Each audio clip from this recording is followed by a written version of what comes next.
somewhere we have a sub harness that I do not have. This one I don't like. This one's got a bunch of shit in it. I just really want to turn it on. We're gambling right now, but it's got to come off. It can't. It has to come off because I got to clean this off the backside. I've got really good news and really bad news. The bad news is it's something. I wish at this point I would have painted the Bugatti orange because I'm wearing orange gloves. You know, I guess I'm wearing an orange belt too. This is like getting a new car orange day, but it's Halloween, so it's just all fitting. You know, orange gloves, orange belt, and we're going to pick up the final product of the repaint for my Bugatti. So we've got all the pieces. We got all those yesterday, and they all look phenomenal. But now we've got to get the tub, and the tub is it's actually we built this like rack so we can put it on wheels. So it's gonna be pretty cool. We're gonna be able to just roll it up, strap it down like almost like a car.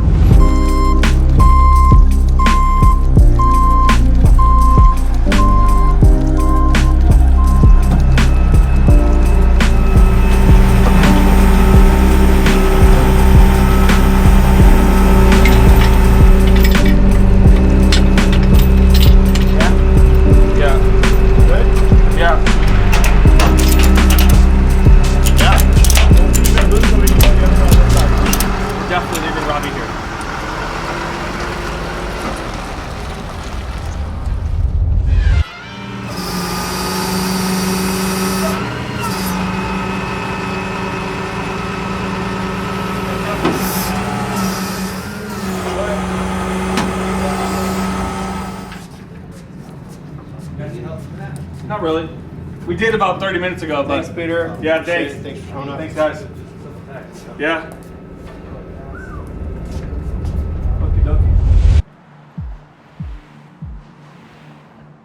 Okay, well, I'm sorry. I wish I could have shown this to you, but I got carried away and I forgot my camera. So I put the wire harness in last night. Andy, Beer, and I, we worked tirelessly for about 2 hours, and we laid the harness down. And we had to take out the steering column and everything here, but this is pretty much where it goes. I only have one major issue, and that's that module right there and the TPMS module are not on this harness. So I'm assuming somewhere we have a sub harness that I do not have, or, and it could be to these, right? These could be sub harnesses because there is quite a bit of wiring right here, and the white wiring is the main like vehicle wiring. Like it's like the one that goes to, you know, any of the ECUs or control modules. At the end of the day, I don't know what that does. I don't. It says gateway. It has an IAV on it, which it could. The IAV logo is also on the GPS system, so it could have to do with like GPS or coordinates, and have maybe some module up here somewhere. Because in my red one, this is mounted underneath the harness here. So, you know, who knows? But that could be right there. And it's funny because I ordered that because I saw it in my red one, right? Not because I saw it in this car. So it might not even be in this car. This car might not have the option. So might get lucky there. The rest of it was pretty straightforward. We've got everything here. I mean, these plugs here are all for the center console, radio, and all that kind of stuff that's going down. I think it moves. It just slides back out, but I can't see it doing anything else. I cannot see there being a C-clip through the gearbox that way. We have no reason to believe it's mechanically unsound. The fluid out of the diff was perfect. So. Oh, I'm just gonna put it right here. See, I knew. Okay, so big debate was if it came out from there, it came out from here. We didn't know where it all came out, so we put some penetrating oil into some of these areas right here, and we just let it soak. And well, it literally just popped right out. So good for us. Andy started cleaning. Before, after. Just kidding. Before, after. So now we got super clean diff on one side and still a little bit of dirty diff on the other side.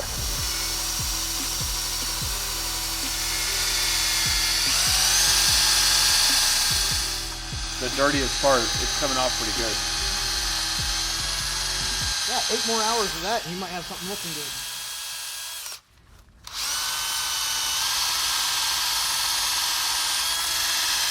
I mean, yeah, it comes off pretty good.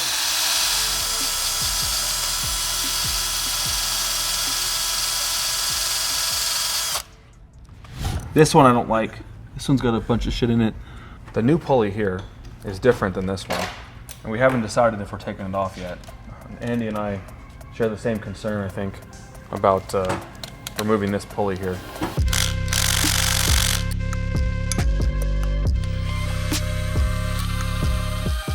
So you have a little bit of dirt on the outside. It rolls okay.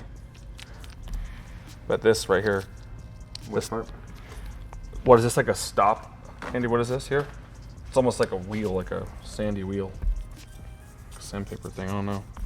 First time I've seen it. Yeah. Really funny to me is they wouldn't sell me these, right? But they're perfect, so suckers, I didn't need them anyways. Don't think I'm gonna take this off right now. I need to talk to the big boys at Bugatti because they sent me one that's a little different. I don't know if it needs to be replaced, you know? I mean, I know it looks ugly, but if we clean it off, it might be okay. The other one's made out of a little bit, it's aluminum, this looks like steel. There's a few steps left, but the main thing is just cleaning everything off. So we put it in and we feel confident that it's gonna look nice. I mean, no sense in having a couple $1 million car if the engine doesn't look nice. We do need to put the other spark plugs in.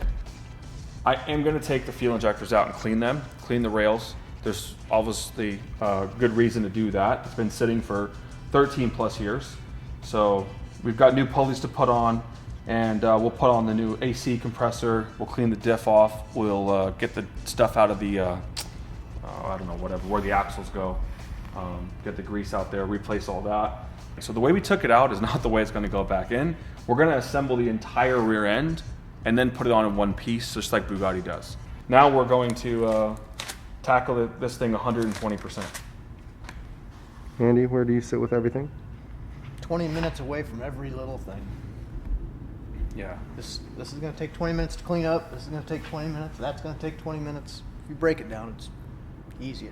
There's a lot of 20-minute projects in this. Mm-hmm.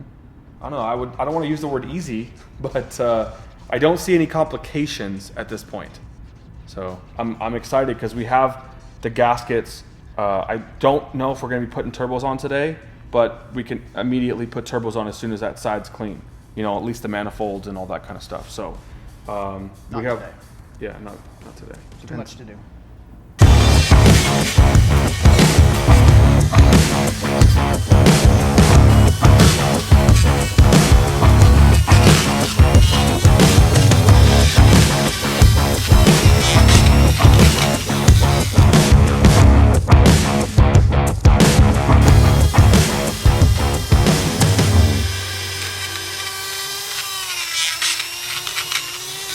Plus hours.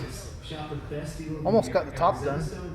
Still have to pull out the injectors and clean up the faces of the for the intake manifold, but I'm not going to do that until after I get it all cleaned off quite a bit more. I mean, this thing looks super shiny now. It looks like it did almost when it came out of the factory. So yes, this is a 15-year-old motor now, and I think it looks pretty fancy. Beer went way overkill on the diff, and it turned out great. But I'm not sure if it's too shiny now.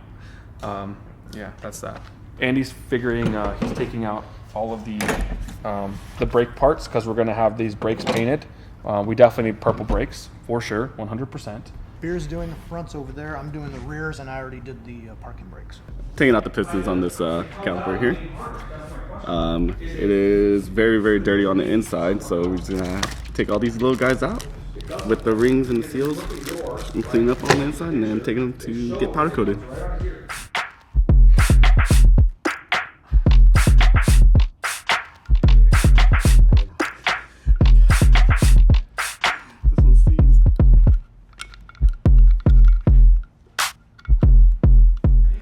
As you can see, this one's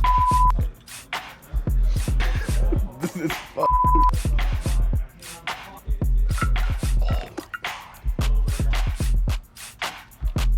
more to go. weird. What is material in this that could be rusting? Some Apparently kind of. they're metallic. Yeah, I guess, right? Okay. Yeah, those are trash.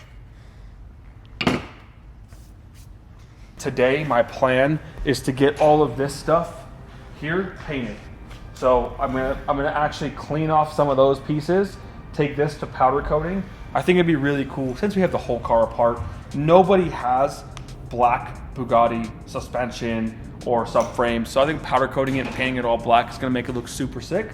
So I want to get all that done, and I might throw a little bit of purple somewhere in the middle there. I haven't really figured out where, but I'm thinking that light gray right there, that light gray area, I might do purple.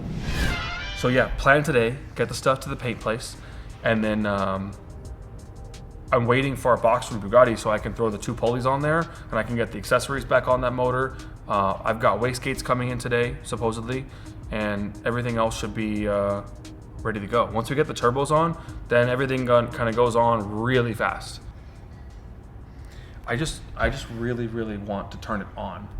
I'm not like inclined to like drive it, but I feel like now that the wiring is done, we're waiting obviously for the air conditioner. Once the air conditioner pieces are here, then we go from the AC directly to like the interior, to like all the dash and all that stuff, and then it starts to come together really quick.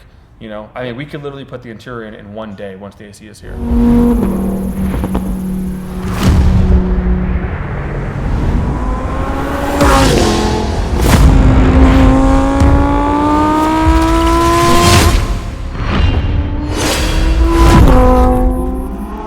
Tony, you were in a rush to get this camera for what reason right now? I don't know. It was important, right? I thought someone was going to be back here like on fire. It pretty much is, so check this out. I've got really good news and really bad news. The bad news is something more extra, is not broken but needs to be attended. The good news is we're gonna get to separate the gearbox from the engine and see what's inside. Because when we took the drive shaft out, this fell off. And we gotta put this back on. In order to put it back on, you have to do some stuff with the drivetrain and the axle thingy and the drive shaft and all that stuff. But when we saw that, Andy was like, let me look in there. Let me take the starter off. Now I want you just to go ahead and peek your head in there. Hold on. Not yet. Okay. Okay, now peek your head in there. Oh. That's okay. It's fine, right? That's more like a... It's fine. God damn it. I didn't want to be the one to say it. God damn it, you know? Yeah, see? I'm leaving it black for a reason so you guys can't see how bad it is. But anyways, it's got to be cleaned. It has to be cleaned. So essentially there's just sand in there. It's impossible. Okay. Now we're going to need to just back the motor up. Yeah. Okay. It's pretty free. Yeah, you're good. You're free. Totally free. Beer. We got some more cleaning to do. Andy, you could probably go back a little bit more, but I don't know if you want to take it any farther than that. It's actually one thing. I thought it was 2. It's just one big sprockety thing. As you can see, we're good right here. Nice. See, it's beautiful. Everything on the inside of this car has been perfect. Outside, not so much, but it's not a problem. So, they are all Volkswagen parts with Volkswagen logos on them. So I would just take one of these out and just order all 5 new ones. I'm a little worried about these pieces right here though. Oh yeah, those are always one-time use bolts. Yep. Just, I cannot believe this motor is not leaking. There is fucking rubber. These rubber seals here, they look dirty, but they're not leaking. It's crazy to me. Man, I don't know. Good call, Andy. Great job. And that seal looks good, right? I don't have any problem with that seal. Not really, no. I think it's good. I mean, do you want to replace it, Andy? Tough one. I don't really know if we can get another one of those. I'm up in the air on the seal. It's super important that we do not touch this surface, though. Of course, it's got to be perfect. We cannot touch the surface. If we even scratch this, then it doesn't matter what the seal does. True. Don't touch it. If it's touched, it's your fault. So this is going to come off right now. I spoke with Bugatti, the people who know what they're doing over there, and I'm hoping they're going to give me the torque specs. and those are one-time use bolts. So I'm hoping they're gonna give me those bolts. They're gambling right now, but it's gotta come off. It can't, it has to come off because we gotta clean this off the backside. So, boom, there goes the radio. And there's your crank seal. No dowel pins. Has to go right on, just like that. Oh. I mean, that's why I made those little marks, so we're good.